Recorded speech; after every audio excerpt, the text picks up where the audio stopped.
Kwa majina naitwa Juma Ibrahimu, ama kwa jina langu la umaarufu naitwa Ostaz Juma na Musoma. Kwa mambo ambayo naona yanaendelea mitandaoni kuhusu serikali ya Tanzania na ya Kenya ama wananchi, mimi naomba nizungumze kitu kimoja jamani. Kwa Wakenya, najua mmetushinda teknoloji. Kwa haya mambo yanayoendelea IE, ni IE au ni AI? Naomba jamani tafadhali, kwa mambo yanayoendelea kati ya Tanzania na Kenya, kama kumtukana rais wetu, kumzungumzia rais wetu vibaya, mimi nawaombeni radhi kwa Wakenya. Najua mmetushinda mambo mengi ya kiteknoloji. Naombeni radhi kwa rais wetu, naomba tafadhali tusiendelee huko, kwa sababu sisi ni majirani na ni marafiki, tumekaa Kenya, tumekuwa wamoja.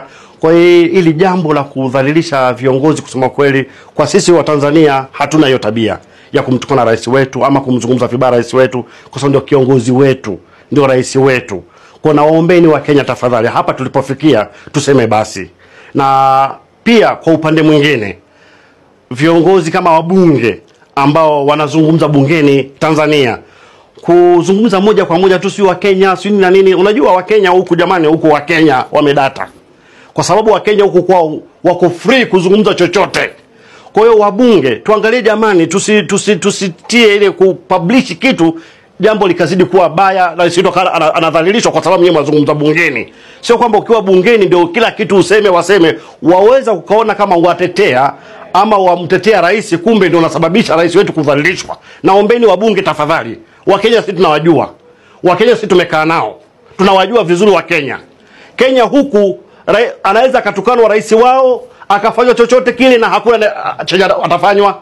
Je, itakuwa sisi kama Kenya, Wakenya wenyewe, Wakenya wananchi, kwao imeshindikana, sisi wa Tanzania tutaweza kuadabisha Wakenya kweli? Tutaweza kuambia Wakenya katusikiliza? Naombeni jamani bungeni huko Tanzania tuangalie wakati mwafaka jamani. Narudi kusema, mimi si msemaji wa serikali na si kwamba nimetumwa na serikali. Nasema mimi kama mimi Mtanzania mzalendo, Mwafrika wa East Africa. Naombeni jamani wa Kenya, si ni majirani. Naombeni tafadhali, rais wetu tumheshimu. Hatuko tayari kuendelea kuona rais wetu akidhalilishwa ama akitukanwa ama akiambiwa maneno mabaya. Kama mnahisi kuna lolote limefanyika ni baya, tuombeni radhi tafadhali.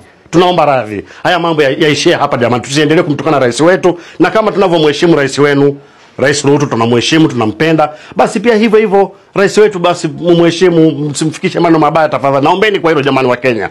Please, nawaombeni kwa hilo. Mimi Ustaz Juma sijatumwa na serikali na si kwamba ni msemaji wa serikali, ila naombeni radhi tu kwa hilo tu, kwamba rais wetu aheshimike tafadhali. Wabunge wa Tanzania kuzungumza maneno ya ukali kuhusu wananchi wa Kenya, maana hao wanaotukana sio kwamba ni serikali ndio inatukana, ni wananchi tu. Wananchi wa huku wamedata jamani.